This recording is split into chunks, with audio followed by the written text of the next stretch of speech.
Seafood Boulevard here in Elizabeth City.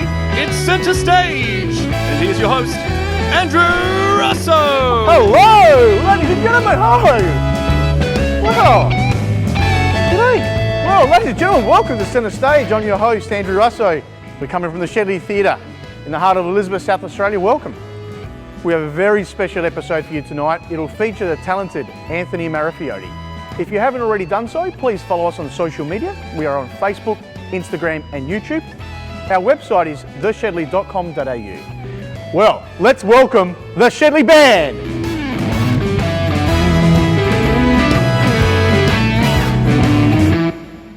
Ladies and gentlemen, my guest tonight is Anthony Melchiorri. Anthony has been in the music entertainment industry for over 25 years. Graduating from St Michael's College in 1993, he went on to start his business, KTC Entertainment. Anthony is a singer, songwriter, producer and founder of party band Keep the Change. In 2016, he created the Billy Joel Tribute Concert Australia. I hope you enjoyed the interview. Anthony, thanks for coming in today. Really appreciate it. Thanks for having me. So how are you going at the moment? Yeah, not too bad. Obviously, strange times. Really just focusing on what next will be.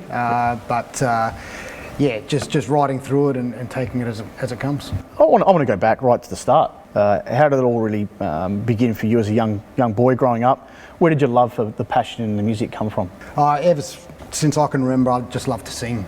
I grew to love Elvis, and that got me into the likes of Billy Joel and Richard Marx and singer-songwriters was the sort of artists I really enjoyed. And it just went from there until I was about 13 or 14, where I joined my first band. Right. And then Keep the Change came along when I was about 17, 18. Well, speaking of Keep the Change, you've been touring with Keep the Change for over 25 years. Yeah, well, I mean, as a 17, 18-year-old, it wasn't a business back then. You know, it was a love, it was a hobby. Yeah. And we just loved to play music and get together and eventually got some shows and it just carried on from there. It was probably in the late 90s where it started to become a bit more serious. So, 93, you graduate from St Michael's, you start this band. You're working full time in this band, is that right? Like, anyone would have thought in 93, there's no way you could have this band full time. Yeah, well, not straight away. I was actually did my painting apprenticeship. My dad's a painter, so I did my painting apprenticeship, but all I was doing in my painting was sitting on the roof writing songs, because I used to enjoy writing songs as well. But yeah, that was 93. By about 97, 98, I was doing it full time. Okay. So yeah, we worked hard. In your peak, how many shows would you be doing and how many nights a week would you be rehearsing? Like, sort of paint that picture for us. Yeah, well, early on we were probably doing 2 or 3 nights a week rehearsing. And then we were playing so much that we didn't not that we didn't need to rehearse, but we didn't need to rehearse as much. Sure. Just to get some new songs down and stuff like that. But at our peak, we were playing 3 or 4 nights a week. Yeah, the scene's changed a little bit since then, unfortunately. You probably can't do 3 or 4 nights a week in Adelaide. We're probably doing close to 150 shows a year. Wow, that's amazing. Yeah. So the ironic part of our relationship is my parents and your parents were neighbours. Okay, I didn't even know that. What, you didn't know this? No, I didn't. Okay, so I lived, my parents is, backed onto your parents' house. That's right, yes. I would hear you rehearse back in the 90s and 2000s. I was probably almost singing or trying to sing, be like you. And then 25 years later, we catch up and you come and do a show here at the Playford Fringe. Yep. And we have a conversation after that show. Yeah, I remember that. And that conversation was, Anthony, I'm part of this Out of the Square series, which tours, a number of councils. If you've got a show, we've got an opportunity to present you. Yep. We'd love to see if you've got anything. And from that conversation, tell us what happened. Yeah, I remember that clearly. After we finished our performance, you were mentioning that.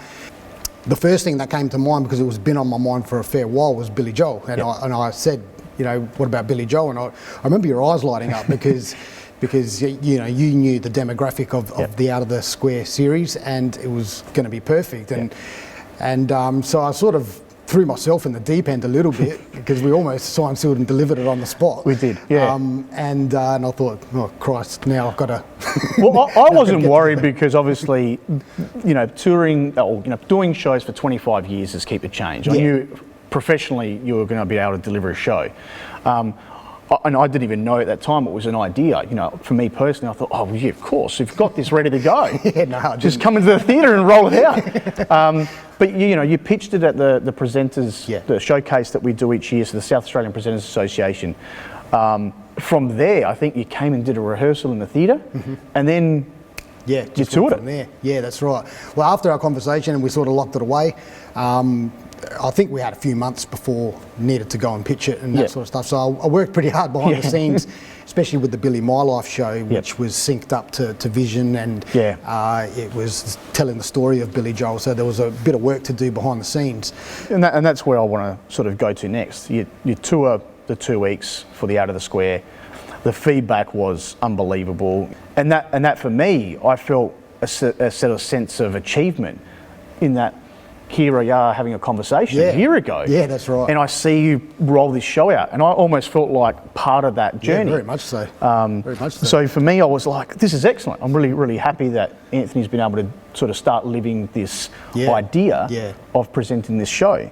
2018 rolls around, the Piano Man Tour with 30 shows, including the September show at the Adelaide Entertainment Centre. Can I read out a quote? Yep. This review was done by Tom Bowden from The Advertiser. And he wrote, this is the opening quote from the article. From the moment Anthony Marra hammers out the frenetic opening notes of Billy Joel's Angry Young Man, I get the feeling we're in for one hell of a concert.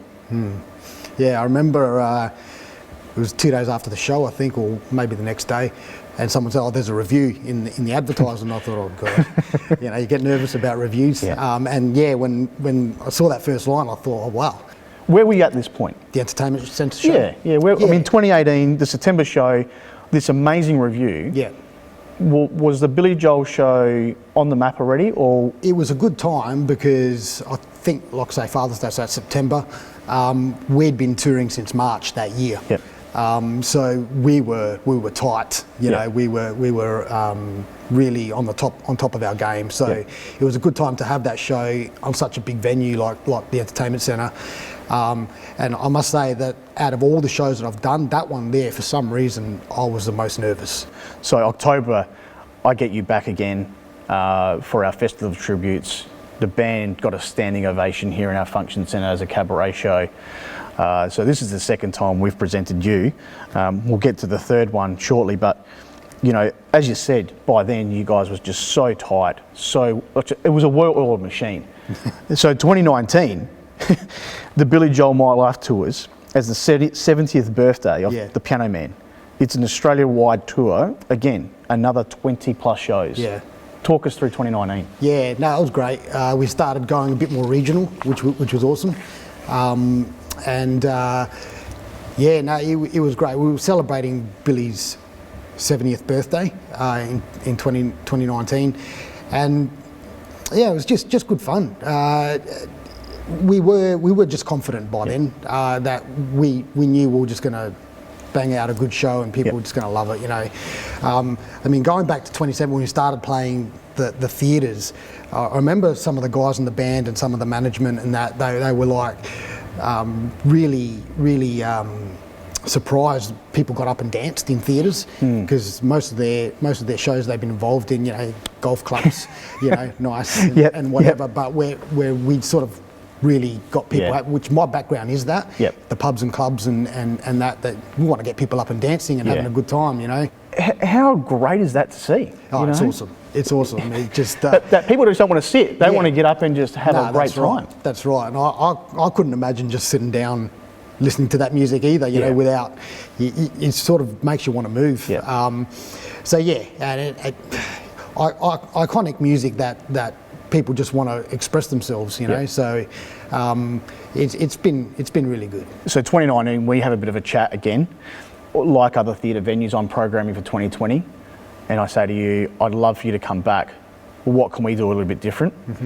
At that point, you said, well, we could do it with an orchestra. And I just once again lit up thinking this is just going to be amazing. Tell us the idea of the Billy Joel Paul McCartney show with the 6-piece orchestra. Back in 2008, Billy performed at a venue or a stadium in New York, Shea Stadium, and it was the closing down of the Shea Stadium, and the Beatles were the first act to play at that stadium when it opened up, and Billy was the last one. So he really wanted Paul McCartney to come over and play with him. And so there's a bit of an iconic moment there that Paul McCartney joins him on stage and they do a couple of songs and whatever. So that's where the idea of Paul McCartney came from. Bringing in the orchestra just adds another dimension, to both Paul McCartney songs and Billy Joel songs. Especially in this theatre, the band and the orchestra, the sound that came out of it, it was just exceptional. Yeah. Like, those spine-tingling moments. Yeah, that's right. When Paul comes on at the end of the set, at the end of the show, and you're both playing together. Yeah. And you did, I think, 3 songs. The audience thought you were going to come back on and do another encore. Like, that's how much they wanted you to keep going. Yeah. For me, it's like, this is just amazing. 2 amazing performers, and I guess in your own right. But then to produce this type of music is phenomenal. Like, you didn't even rehearse with John. Like, no, we didn't. He came from Sydney, so yeah, we didn't rehearse. But yeah, look, when you're on top of your game, it just sort of come together, do a bit of a sound check, and everyone knows their stuff, and that's fine.